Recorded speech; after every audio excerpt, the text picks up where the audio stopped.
Bom, meus irmãos, essa é a penúltima mensagem da nossa série Igreja em Reforma.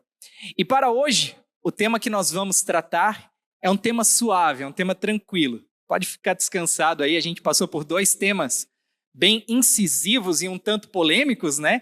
Que é a eleição incondicional e a expiação eficaz, mas pode ter certeza que o tema de hoje é um tema bem abençoado, assim como os outros, mas esse tema aqui é um tema mais light para nós aprendermos. E nós vamos falar sobre o quarto ponto das doutrinas da graça, que é a graça irresistível. Então, como dizia um programa de rádio aqui da cidade, abra o seu coração e deixa Deus falar. Acho que era um programa lá da rádio que nós participávamos, né, Doug? Você deve lembrar o Doug, a Tiffany, a Cami também deve lembrar desse programa de rádio. Pelo menos eu acho, né? Se meus cabelos brancos não estiverem me enganando, eu acho que era daquela igreja que nós fazíamos parte. Mas vamos lá. O que, afinal de contas, é a graça irresistível? O nome, ele meio que é autoexplicativo, mas vamos aprofundar um pouco mais esse tema. A graça irresistível é a doutrina que diz o quê?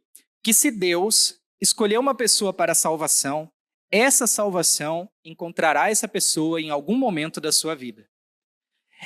Ainda que ele fuja de Deus, ainda que essa pessoa rejeite o evangelho por um certo tempo, durante um certo período da sua vida, essa pessoa não conseguirá resistir e não conseguirá fugir de Deus por muito tempo, porque o chamado especial de Deus para ele, essa graça que o persegue cedo ou tarde, vai alcançá-lo e ele vai se render e ele vai se converter. Assim como aconteceu comigo e com você um dia.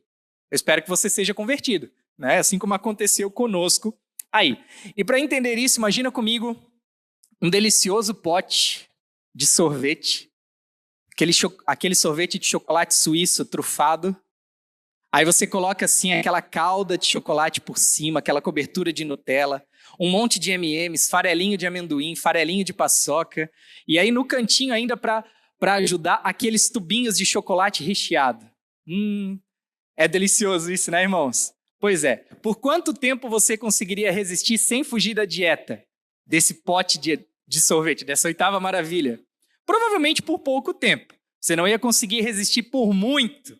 Cedo ou tarde você ia dar o braço a torcer e você ia se esbaldar nessa beleza que é o sorvete. Mas assim também é com os escolhidos de Deus em relação ao seu chamado para a conversão. A pessoa pode até resistir ao evangelho por um tempo. Ela pode negar a Jesus por um certo período da vida dela, mas ela não vai conseguir fazer isso por uma vida inteira. Um dia ela vai se render ao chamado da graça que a salvou e vai despertar na fé. Ou ao chamado da graça que quer salvá-la e vai despertar na fé. Então essa é a essência do que é a graça irresistível. É isso, irmãos. Mas vamos ver um pouco mais a fundo esse tema. E para o nosso desenvolvimento, passada a introdução, eu gostaria de que você olhasse comigo aqui para o telão o que diz os cânones de Dort a respeito da definição do que é a graça irresistível. Está ali, ó. O cânone de Dort diz o seguinte: Deus, faz com que ouçam o evangelho mediante a pregação e poderosamente ilumina suas mentes pelo Espírito Santo, de tal modo que possam entender corretamente e discernir as coisas do Espírito de Deus. Mas, pela operação eficaz do mesmo Espírito regenerador, Deus também penetra até os recantos mais íntimos do homem, ou seja, ele vai até o mais profundo do coração. E, consequentemente, todos aqueles cujos corações Deus opera dessa maneira maravilhosa são certamente, infalivelmente e efetivamente regenerados e, de fato, passam a crer. Nós já falamos aqui, desde o mês passado, que devido ao nosso estado de pecado, nós não poderíamos, por vontade própria, escolher a Deus. É impossível ao homem, sem a ação do Espírito Santo, iluminando a sua mente, iluminando o seu coração, o inclinar a crer. Se não for o Espírito Santo de Deus na vida do homem, O homem por si só não é capaz de escolher a Deus. Tamanha a gravidade do pecado que assola a sua alma. Mas por conta desse chamado, por conta dessa graça que alcança o homem, o Espírito Santo então toca no seu coração, ilumina o seu entendimento, não só para que ele perceba o que está sendo falado, mas para que ele entenda corretamente e possa discernir as coisas do Espírito de Deus. É aquilo, né? A escama dos olhos que cai. É quando a nossa mente se abre e você diz, uau, agora eu consigo ver, agora eu consigo entender o que antes eu não entendia. Isso só é possível mediante essa ação do Espírito Santo na vida do homem. E aí esse Espírito ele vai até o mais íntimo do coração e quando ele chega lá, esses homens que tiveram seu coração tocado por Deus na sua profundidade são certamente, infalivelmente e efetivamente regenerados e de fato passam a crer. Então, em outras palavras, a ideia aqui é que o quê? Todos aqueles que são alvos da graça de Deus serão alcançados por ela em algum momento. Eu não sei onde essa pessoa vai estar, eu não sei onde você estava quando o Espírito Santo pegou você, alcançou você, mas um dia essa graça te alcançou. Um dia a mensagem passou a fazer sentido na sua vida. Talvez você visitava igrejas e tinha participado de alguns cultos, mas aquela mensagem parece que nunca tocou o seu coração com profundidade. Mas um dia você estava lá, a mensagem chegou até o seu coração, o Espírito Santo iluminou a sua mente e você discerniu aquilo que estava sendo falado. E esse discernimento gerou em você arrependimento e fé. E daquele dia em diante, você entregou a sua vida para Cristo. Você disse, é disso que eu preciso.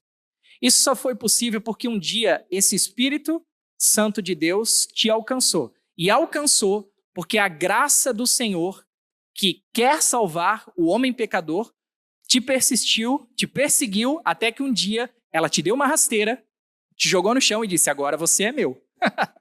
É mais ou menos assim que Deus faz na vida daqueles que Ele quer salvar. Então, todos aqueles que Deus escolheu para a salvação, eles serão de fato salvos e não tem como fugir disso para sempre, pois a graça os está atraindo a todo tempo como o ímã gigante que está puxando os eleitos de Deus para esse propósito da salvação. É como diz aquele ditado, se ficar o bicho pega, se correr o bicho pega, então não tem para onde fugir de Deus quando o assunto é salvação. Quando Deus escolhe alguém para salvação, cedo ou tarde, essa pessoa será efetivamente salva, ela será alcançada pela mensagem do Evangelho. Como vai acontecer? Não sabemos. Pode ser num culto, pode ser através da sua vida, numa conversa informal, pode ser através de um adesivo no para-brisa de um carro, não sabemos. Deus tem seus meios, Deus tem suas formas de agir e de falar ao nosso coração. Mas o que sabemos é que, quando chega um momento na vida do eleito de Deus, a graça o alcança e o regenera efetivamente e infalivelmente. Lembra do texto de João 6,37 que falamos na semana passada? Projeta para nós, Adriel. O próprio Jesus ele falou sobre isso. Ele diz assim, João 6,37. Todo aquele que o Pai me dá, esse virá a mim, e o que vem a mim de modo nenhum lançarei fora. Você percebe como o verbo ele é afirmativo? Não é uma possibilidade, ele está afirmando. Todo aquele que o Pai me dá, palavras de Jesus, esse vai vir até mim. Esse vai ser alcançado por Cristo e vai decidir pela salvação. Não é uma possibilidade de dizer todo aquele que o Pai me dá, pode ser que venha até mim. A depender de como o seu coração está, ou a depender de quem estiver falando com ele, ou a depender de como a mensagem chega para ele, ele vai talvez me querer ou não. Não, o verbo é específico. Todo aquele que Deus deu o nome para Jesus, para ser salvo, esse eleito vai até o Senhor em algum momento da sua vida. A graça de Deus vai alcançá-lo. Essa é a doutrina, irmãos, da graça irresistível. Então, quando falamos que a graça é irresistível, nós estamos dizendo que o Espírito Santo nunca falha em chamar, regenerar e salvar aqueles que Deus elegeu e que Cristo redimiu. Lembra que o sacrifício de Jesus na cruz não foi uma porta para a salvação. Vimos na semana passada, o sacrifício de Jesus foi a consumação da salvação. A salvação na vida dos eleitos de Deus, na vida daqueles que Deus escolheu, ela está consumada. Não é mais algo que é uma possibilidade de ser salvo. É só uma questão de tempo para que esse eleito de Deus seja alcançado pela graça e seja efetivamente redimido.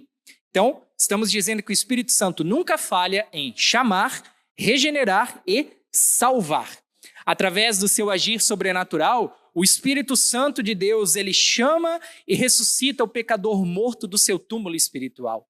Ele abre os nossos olhos que estavam cegos para que agora nós possamos ver a verdade.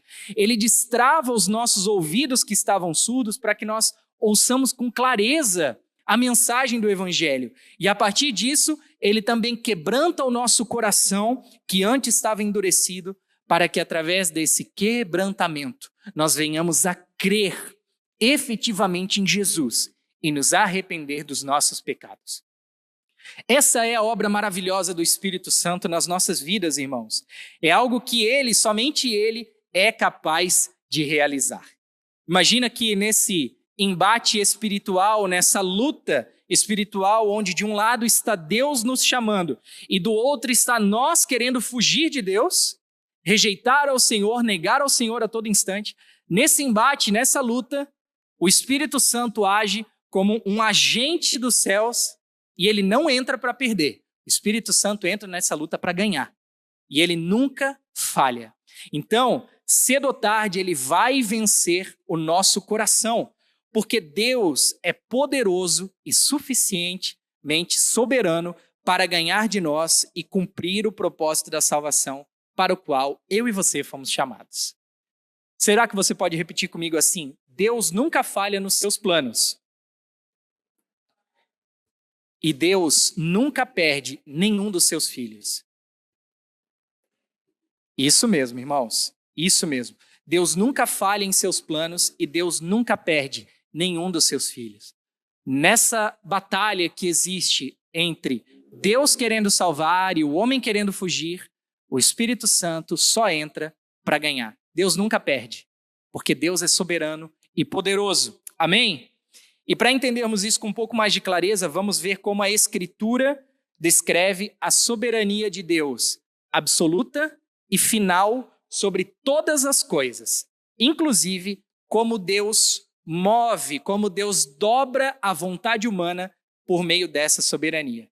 Vamos abrir lá em Filipenses, no capítulo 2, e aí você vai até o versículo 12. Filipenses 2, verso 12. O Adriel vai deixar projetado aqui, mas se você tem a Bíblia aí em papel, abra comigo, tá?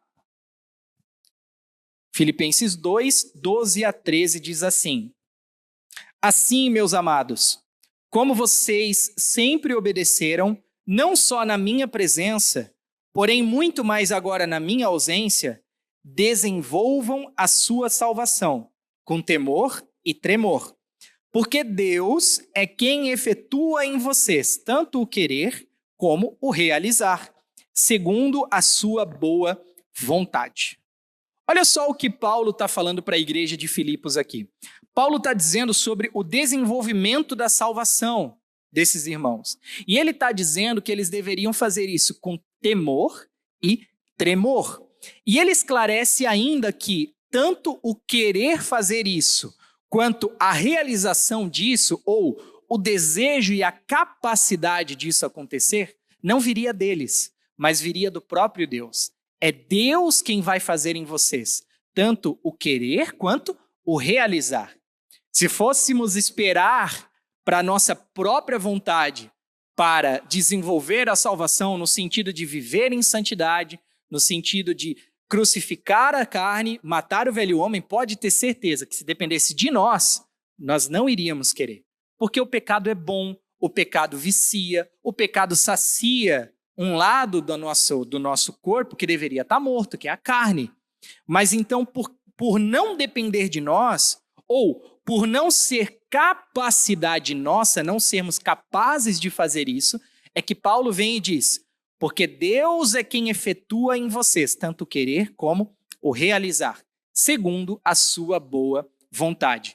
E essas palavras de Paulo, elas apresentam para nós 2 pontos muito importantes que nós precisamos entender, que é a soberania de Deus e a responsabilidade do homem. Soberania de Deus e responsabilidade do homem, que não estão desligadas uma da outra, que não separam-se uma da outra, mas que andam juntas, andam em conjunto. Paulo diz assim: desenvolvam a sua salvação.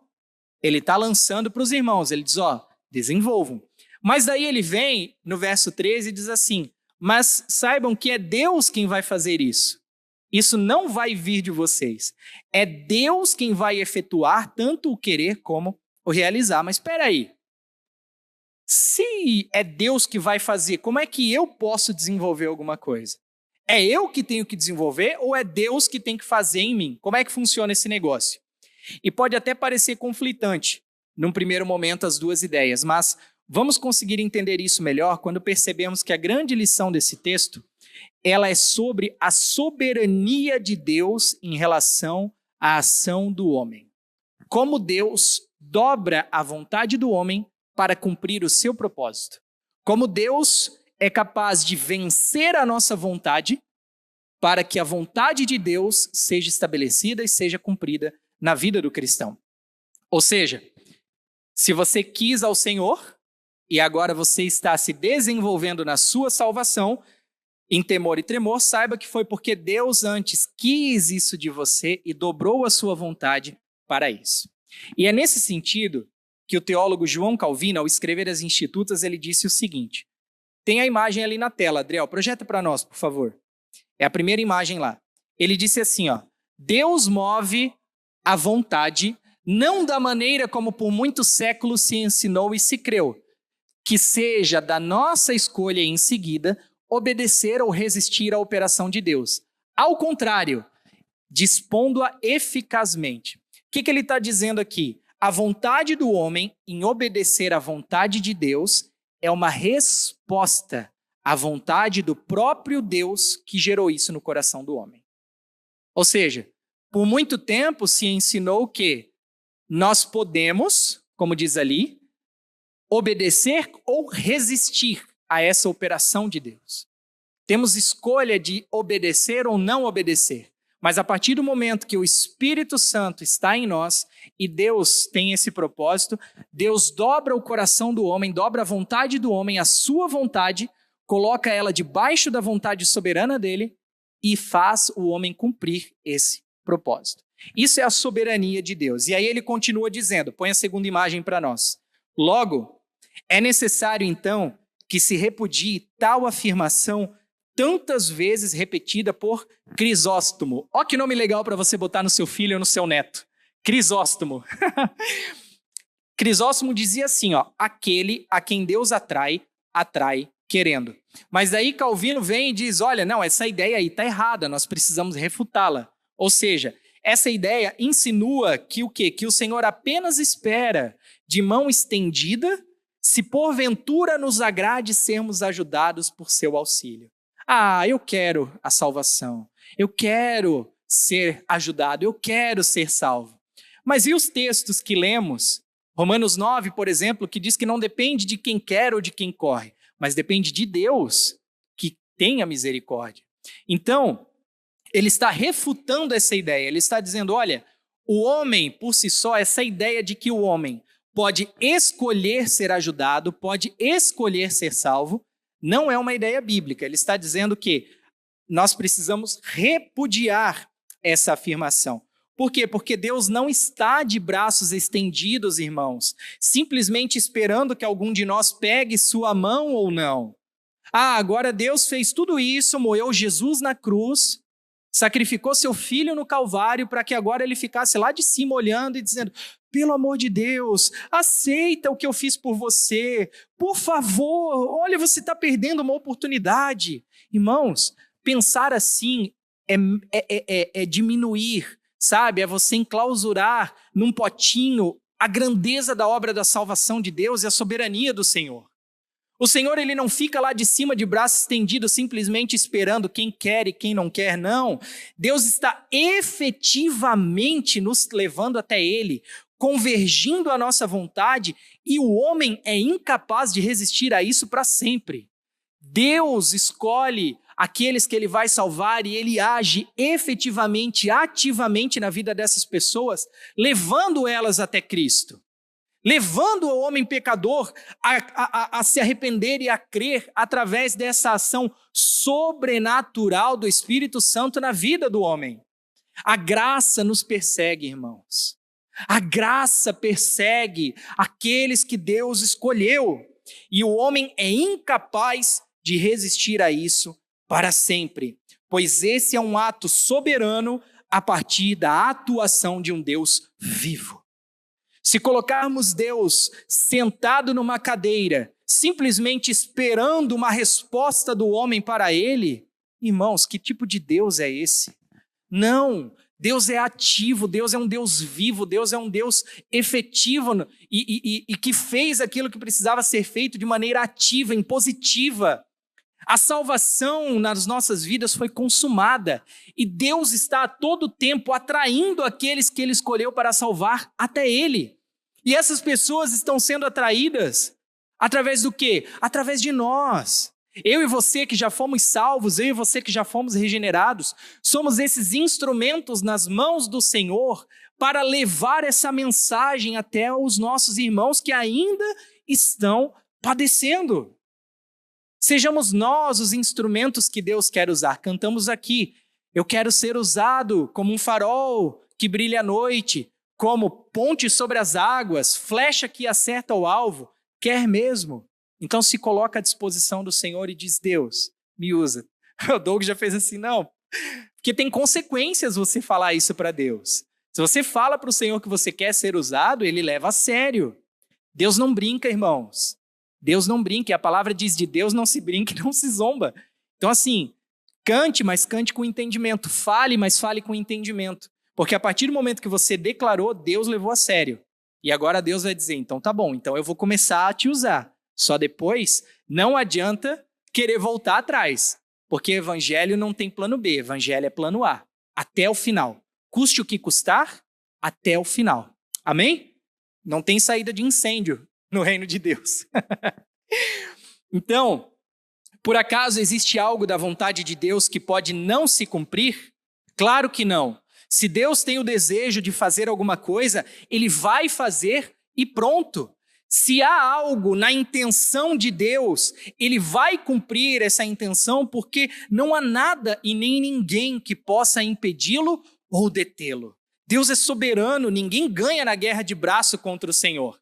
Por isso que Jó vai nos dizer, bem sei que tudo podes, e nenhum dos teus planos pode ser frustrado. Nenhum dos planos de Deus pode ser frustrado. E eu não estou falando isso num sentido triunfalista para você sair daqui cantando vitória. Eu estou falando que os planos de Deus em relação à salvação daqueles que Ele mandou Jesus aqui resgatar vão se cumprir. De um jeito ou de outro, cedo ou tarde, vão se cumprir. Vão se cumprir. Nenhum dos planos de Deus pode ser frustrado porque Ele é mais forte do que todos. Quem pode impedir o agir de Deus? Quem pode impedir a vontade de Deus? Ninguém. Quem dirá o coração nosso, que é tão pecador, que é tão frágil, quem dirá o nosso pecador conseguirá resistir a essa graça de Deus que está nos atraindo? Não tem como, irmãos. A graça de Deus, ela é irresistível na vida dos seus eleitos. A graça de Deus. Nós temos um Deus que faz toda a sua vontade, porque Ele é soberano sobre todas as coisas, inclusive sobre o meu e o seu coração. Por isso que Romanos 9 vai nos dizer, Romanos 9 é muito bom, né? Muito precioso. Romanos 9 vai nos dizer que o Senhor quebranta quem Ele quer, Ele tem misericórdia de quem Ele quer, mas Ele também endurece a quem Ele quer. Ou seja, o domínio, o governo do coração do homem não está com ele, está com Deus. Se Deus quiser quebrantar um coração, Ele vai quebrantar. e não há quem resista, não há quem consiga fugir dessa vontade. Agora, se Deus quiser endurecer o coração de alguém, ele vai endurecer. E não há ninguém que possa reverter isso também. O Senhor está acima de todas as coisas e acima de todos, porque ele é soberano. Soberano. O homem sempre resistiria, se pudesse, e sempre vai resistir todas as vezes que tiver essa chance. Sempre faremos isso. Mas chega um momento que a palavra de Ezequiel 36 se cumpre e Deus transforma o coração do perdido. Sabe o que Deus faz? Ele tira o coração de pedra, dá para esse perdido um coração de carne, coloca nele o Espírito dele mesmo, o Espírito Santo de Deus. E através disso ele passa a andar nos estatutos do Senhor. Porque a vontade soberana de Deus em relação à salvação deve prevalecer. E nesse ponto eu gosto muito de pensar que a minha vontade tem que ser vencida pela vontade de Deus. É simples, irmãos. A vontade de Deus tem que estar acima da nossa a todo instante. Eu não escolheria Deus por vontade própria, e nem você. Seríamos incapazes de fazer isso. Mas um dia, eu passei a acreditar. Por mim mesmo eu não teria acreditado, mas um dia eu ouvi a mensagem que fez diferença na minha vida. Eu recebi um convite, eu fui a um culto, eu ouvi aquela mensagem, o Espírito Santo iluminou o meu entendimento, abriu o meu coração, eu consegui discernir o que estava ouvindo e passei a crer. Por mim mesmo eu seria incapaz de fazer isso. Pelo contrário, eu passava na frente de igreja evangélica e dava risada. Um dia até caí de bicicleta por causa disso. Castigo, né? Deus castiga. Mas um dia essa mensagem foi pregada para mim, o Espírito Santo fez a parte dele e inclinou o meu coração a crer. Assim como aconteceu com você, ou assim como pode estar acontecendo com você nesse momento. Quem sabe o evangelho nunca tinha sido ministrado ao seu coração com clareza, você nunca tinha se dado conta de que existe um Deus que realmente quer salvar a sua vida. Um Deus que enviou Jesus para morrer na cruz. E essa mensagem hoje fez sentido na sua vida. Hoje você diz, nossa, agora eu entendi por que Jesus veio a esse mundo. Foi por mim também. E essa mensagem, se fez sentido ao seu coração, significa que a graça de Deus te alcançou. Se essa mensagem entrou no seu coração, penetrou no seu coração, e você entendeu e acreditou nessa obra regeneradora de Jesus na cruz, significa que a graça irresistível de Deus alcançou você. E glória a Deus por isso. Agora, falta o segundo passo. Qual é o segundo passo? Gálatas 5:24.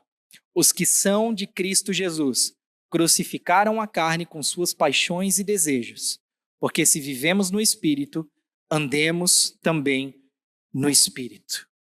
Então, quando falamos de salvação, estamos falando de um Deus que vence os corações.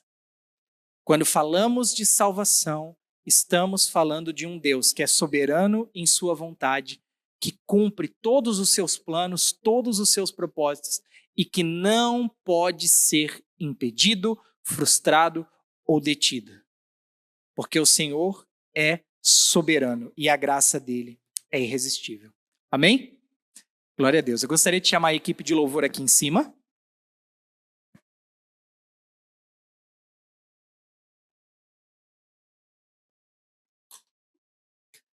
Enquanto eles sobem, como nós fizemos na semana passada, vamos fazer nessa semana também. Agora que você entendeu o que é a graça irresistível, vamos ver o que não é a graça irresistível também. Primeiro ponto, não significa que Deus traz o homem à força. Se a graça é irresistível, então Deus leva o homem à força até ele? Não, irmãos, de maneira alguma. A ideia é que Deus adiciona qualidades à nossa vontade. Por isso o homem não é trazido amarrado contra o próprio querer. Ele é trazido a partir dessa inclinação que ele passa a ter, porque o Espírito Santo de Deus agiu nele. Então Deus não traz ninguém amarrado. Deus primeiro quebranta aquele coração, coloca naquele coração a vontade de querer a Deus, e aí sim essa pessoa vai até o Senhor. Então nós vamos a Deus, andamos até Deus, escolhemos a Deus, porque a sua graça, antes de tudo, nos recebeu. Segundo, não significa também que não devemos responder a esse chamado. Ora, se a graça é irresistível, significa que eu não preciso mais fazer nada, é ficar inerte e esperar o laço do Beto Carreiro me pegar. Não, irmãos, não é isso. Deus atua diretamente na vontade do homem. E é interesse de Deus que a gente ouça esse chamado com fé e esse próprio chamado opere a fé no nosso coração e nos leve a crer. É uma resposta imediata. Deus inclinou o nosso coração e a partir dessa inclinação que ele fez em nós, desse toque que ele deu em nós, vamos dizer assim, a partir desse momento devemos sim responder ao chamado da graça dizendo: eu quero viver para Jesus. Eu quero entregar a minha vida para ele. Eu quero fazer, como diz Gálatas, crucificar a minha carne com as minhas paixões. Esse é o ponto de resposta do homem em relação à graça. Precisamos sim responder a esse chamado do Senhor.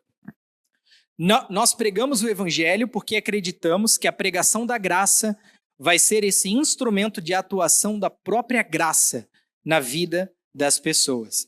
E terceiro e último, não significa, só porque a graça é irresistível, não significa que a graça não pode ser resistida por certo tempo. Quer dizer que então, porque a graça é irresistível, no primeiro momento que a pessoa ouvir falar de Jesus, ela vai se entregar e se lançar aos pés e chorar, chorar, chorar. Não, não se engane. Muitos de nós, inclusive, eu e você, resistimos à graça por bom tempo. Eu mesmo levei anos até me encontrar com a mensagem e ela fazer sentido na minha vida. Alguns recebem essa iluminação do Espírito Santo, esse toque do Senhor ainda na sua infância, outros recebem na sua juventude, outros na fase adulta, outros na terceira idade, e outros nem recebem, mas estamos falando daqueles que recebem. Outros na terceira idade. Então, irmãos, não sabemos o tempo. Não significa que o homem não pode resistir a essa graça. Ele pode, mas ele não pode por muito tempo. Ele não vai conseguir para sempre. Cedo ou tarde, essa graça que persegue o eleito vai, como eu falei, vai dar uma rasteira nele, vai jogá-lo no chão e dizer: agora você é meu. Então, terceiro e último ponto, não significa que ela não pode ser resistida por um tempo.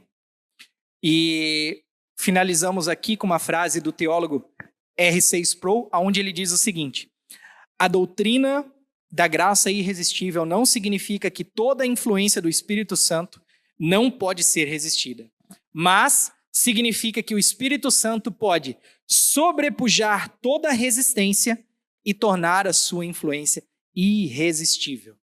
É o que nós falamos, irmãos. O Espírito Santo é poderoso para ganhar essa batalha. Ninguém ganha da guerra de braço com o Senhor. Ninguém. O Espírito Santo não entra para perder. Quando ele entra na batalha e o assunto é salvação, ele entra para ganhar em nome de Jesus. Amém? Que Deus, então, nos ajude a permanecermos fiéis até o fim. Quero orar com você nesse instante. Se você puder fechar os seus olhos,